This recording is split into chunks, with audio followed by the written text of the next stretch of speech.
Well, we knew it wouldn't take long for somebody from the Axis media to chime in and basically say, it's the fans that are ruining Star Wars. The reason why The Acolyte's not successful, why the viewership isn't what they expect it to be, is because of the fans.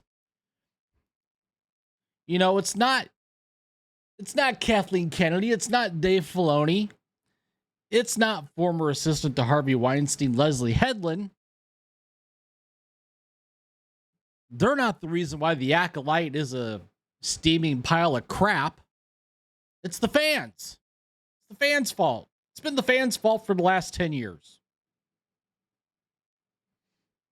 In fact, Livy Scott writes an opinion piece over at The Inverse.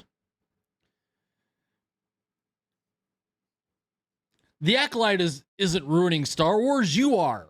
Lucasfilm's latest series is the franchise's most promising yet, but fans are too blinded by their hate to see it. No, we're not blinded by hate. We don't want to see forced diversity.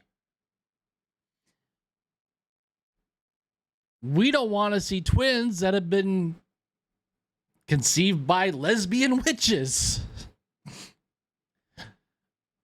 We want somebody to write a good story, a good Star Wars story. You know, like the first three movies, A New Hope, Empire Strikes Back, Return of the Jedi. And I'll even throw the prequels in there. Phantom Menace.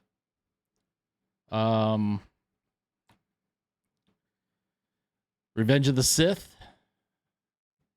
And why is it always the second one escapes me of the prequels? I think it's the Clone Wars.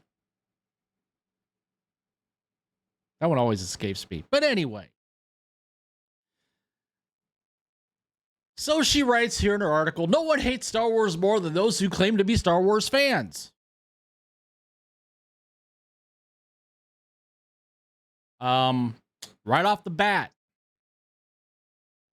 she comes out both barrels firing. Sure, the past few years have given the fandom plenty to critique. This sequel splintered the base beyond recognition, and Lucasfilm's efforts to expand the galaxy on the small screen have been mixed, at best. And in some cases, criticism is inevitable. Not everyone will find something to like in the franchise's recent output. At a certain point, though, the discourse reaches a fever pitch, and even Lucasfilm's most promising projects get swept up in the drama. That's where The Acolyte comes in. It's not the first Star Wars project to face the brunt of fan backlash, and it won't be the last.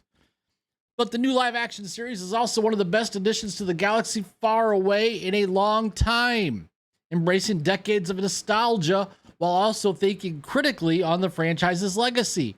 No, it's not thinking critically on the franchise's legacy. It's burning it to the ground.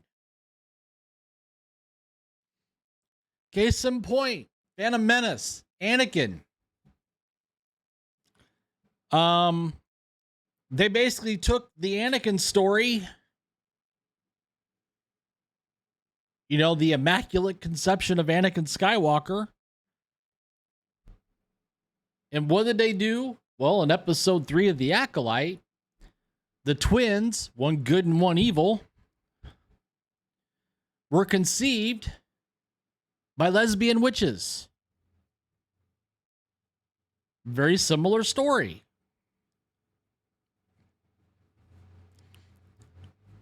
Not to mention the fact that, you know, there's nearly a white guy in the entire show.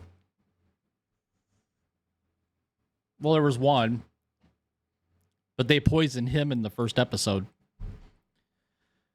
Oh, there's one Jedi who got about maybe a minute on screen. Not to mention, it would the body positivity Jedi be included in that too? Just asking. It also might be the most diverse Star Wars yet. Well, not only the diverse, the gayest Star Wars too, according to Leslie Headland. And while that's definitely a boon for marginalized fans, it's made The Acolyte the target of vocal splinter of the fandom. See, I'm tired of hearing about how everybody's marginalized. Star Wars at its core is already diverse. It's already for everyone. There is no marginalized fans in the Star Wars fandom. That is a fallacy. That is a lie. We must have equal representation.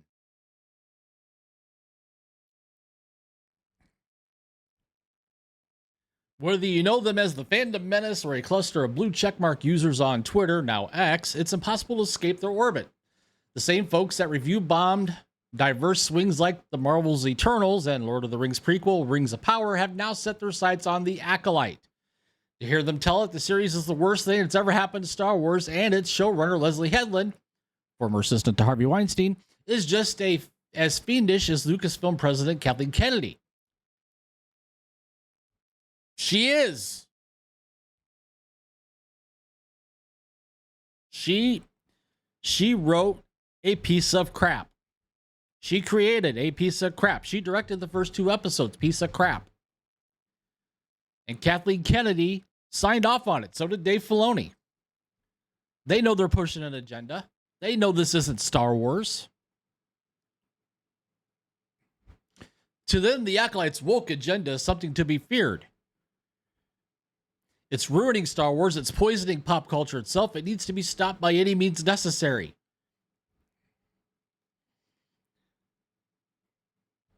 Well, go woke, go broke. People aren't buying it. People aren't watching it.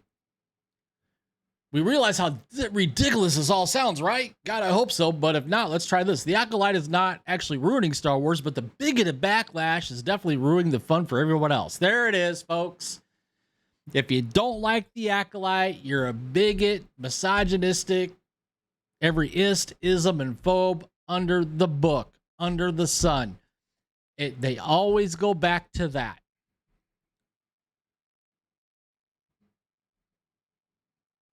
It's not outright shocking to see something like The Acolyte marred by racist, misogynistic, and even anti-LGBTQ backlash. Oh my!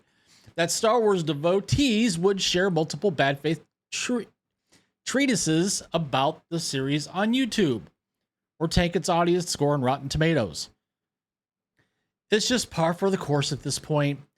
This is, after all, the same fandom that launched consistent attacks against actors like John Boyega, Kelly Martin, Marie Tran, and Daisy Ridley, the same fandom that were publicly admonished by Ewan McGregor himself when Obi-Wan Kenobi faced similar pushback. The Obi-Wan series sucked. They cut him off at the knees.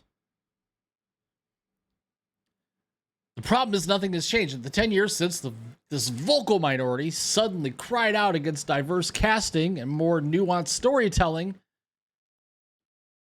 they've yet to actually learn their lesson.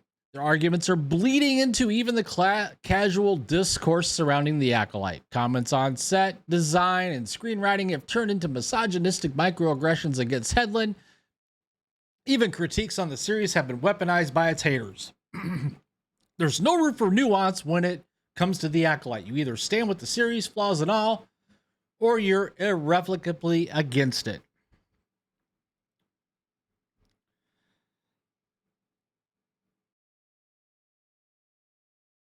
Excuse me. The origins of this toxicity aren't difficult to figure out. At the end of the day, it boils down to entitlement. Many male fans feel like they own the franchise and are determined to safeguard it from anyone that can challenge that ownership. That makes it hard for desperate groups to coexist, and it's even harder for any non-white, non-male creatives hoping to tell stories within the franchise. That is a fallacy. I don't care what creed, color, ethnicity, what your background is.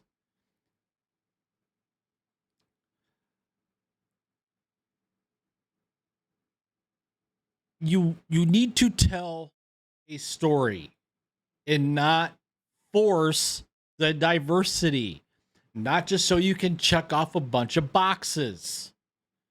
If it fits the story, great. But if it doesn't fit the story, don't force it. That's all anybody's saying. What began as a relatively niche issue has become Lucasfilm's biggest hurdle moving forward. The Acolyte can weather the storm. After all, it's been well received by critics. Of course it has. But critics are irrelevant at this point. I should say they're not relevant at this point.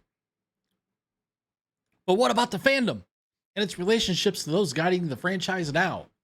As the discourse spirals out of control, it's getting harder to ignore it outright. There's no easy way out, but something has to change. Otherwise, the vocal minority will end up ruining Star Wars for the rest of us. Now, John Trent over at thatparkplace.com has written a pretty good response to all this.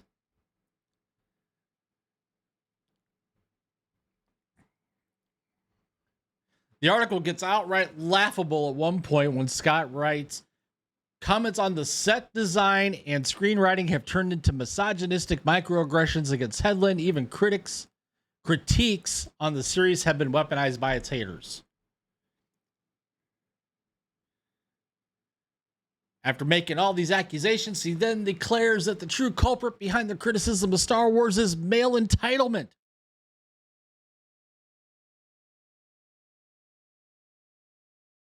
It's not even worth addressing any of these arguments made by Scott because they are simply untrue. The entire article is a lie. Yeah, the entire article is a lie. Fans are not the ones ruining Star Wars. It is indeed the executives and creatives at Lucasfilm who are in control of the franchise. Dave Filoni, Kathleen Kennedy, former assistant to Harvey Weinstein, Leslie Headland, who is the creator, writer, producer, director of the show. That's why this show is in such terrible shape. That's why this show stinks. That's why people are not watching it. George Lucas came out and said, I was the one who really knew what Star Wars was, who actually knew this world because there's a lot to it. The Force, for example, nobody understood the Force. Well, the Force doesn't really exist in The Acolyte. It's called the Thread. When they started other ones after I sold the company, a lot of the ideas that were in the original sort of got lost. But that's the way it is. You give it up, you give it up. I kind of lost control of Star Wars, so it's going off on a different path than what I intended. That's what he said in 2020. He added, but the first 6 Star Wars films are very much mine and my philosophy, and I think that philosophy sort of goes beyond any particular time because it's based on history, it's based on philosophy, it's based on a lot of things. So if you haven't figured it out yet, the people that are ruining Star Wars aren't the fans. They're the people at Disney and Lucasfilm. So what do you guys think about this article? And again, attacking the fans. Comment down below. While you're at it, please take the time to smash that like button. Subscribe to the channel if you haven't already. Hit that notification bell. Share this video out there with your friends and family. And with that, I will see you guys later.